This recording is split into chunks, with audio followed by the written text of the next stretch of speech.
Apakah kalian tahu apa itu asumsi dan apa itu implikasi? Asumsi adalah suatu dugaan yang diterima sebagai dasar dan sebagai landasan berpikir karena dianggap benar. Asumsi biasanya berupa dugaan, pikiran, prediksi, dan juga ramalan. Sedangkan implikasi adalah suatu konsekuensi atau akibat langsung dari hasil penemuan suatu penelitian ilmiah. Menurut Malcolm Siebert Knowles, ada 6 asumsi yang digunakan untuk memfasilitasi orang dewasa dalam proses belajarnya, yaitu yang pertama, kebutuhan untuk mengetahui, di mana orang dewasa butuh tahu kenapa perlu mempelajari suatu hal sebelum memulainya. Yang kedua, konsep diri, di mana konsep diri orang dewasa adalah siap bertanggung jawab terhadap kehidupannya atau mengarah ke kemandirian. Yang ketiga adalah pengalaman.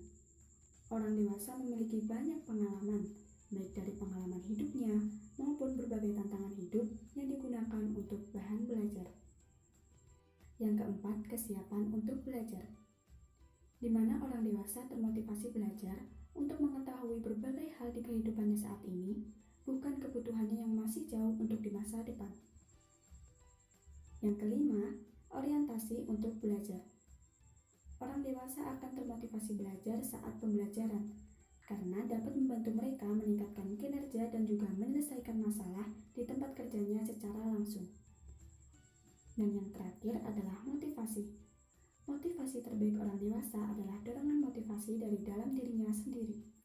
Menurut Knowles, Merjan, dan juga Jervis, teori andragogi adalah suatu teknologi keterlibatan ego, yang berarti bahwa keberhasilan dalam pembelajaran orang dewasa terletak pada keterlibatan ego mereka dalam proses pembelajarannya. Asumsi yang dijadikan landasan adalah yang pertama, konsep diri. Beberapa implikasi dari asumsi konsep diri terhadap belajar bagi orang dewasa, yaitu yang pertama, iklim belajar perlu diciptakan sesuai dengan keadaan orang dewasa, baik ruangan maupun peralatan yang digunakan. Yang kedua, pembelajar diikutsertakan dalam mendiagnosa kebutuhan belajarnya. Yang ketiga, pembelajar dilibatkan dalam proses perencanaan belajarnya. Yang keempat, dalam proses belajar mengajar merupakan tanggung jawab bersama antara pembelajar dan juga pembelajar. Dan yang terakhir, evaluasi belajar dalam proses belajar mengajar secara andragogi menekankan kepada evaluasi diri. Asumsi yang kedua adalah pengalaman. Implikasi dari asumsi ini yaitu, yang pertama, orang dewasa merupakan pembelajar yang lebih kaya dibandingkan anak-anak. Yang kedua, penekanan pada proses belajar adalah aplikasi praktis. Yang ketiga, penekanan dalam proses belajar adalah belajar dari pengalaman. Dan yang keempat, proses belajar ditekankan kepada teknik yang sifatnya menyadap pengalaman, seperti diskusi, metode kasus, simulasi, uji coba, demonstrasi, bimbingan, dan juga seminar.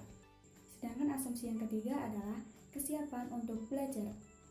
Hasil studi terakhir menunjukkan bahwa orang dewasa mempunyai masa kesiapan untuk belajar.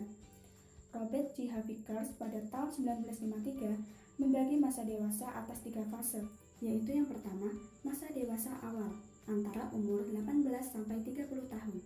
Yang kedua, masa dewasa pertengahan, antara umur 30 sampai 55 tahun. Dan yang ketiga, masa dewasa akhir, antara yang berumur 55 tahun lebih. Urutan kurikulum dalam proses belajar orang dewasa disusun berdasarkan tugas perkembangannya, bukan disusun berdasarkan urutan logik mata pelajaran atau berdasarkan kebutuhan kelembagaan. Sedangkan asumsi yang keempat, orientasi terhadap belajar. Implikasi adanya dalam orientasi terhadap belajar orang dewasa adalah yang pertama, para pendidik orang dewasa bukanlah berperan sebagai guru yang mengajarkan mata pelajaran tertentu, tetapi sebagai pemberi bantuan bagi orang yang belajar. Yang kedua, kurikulum dalam pendidikan orang dewasa tidak berorientasikan kepada mata pelajaran tertentu, tetapi berorientasikan pada masalah.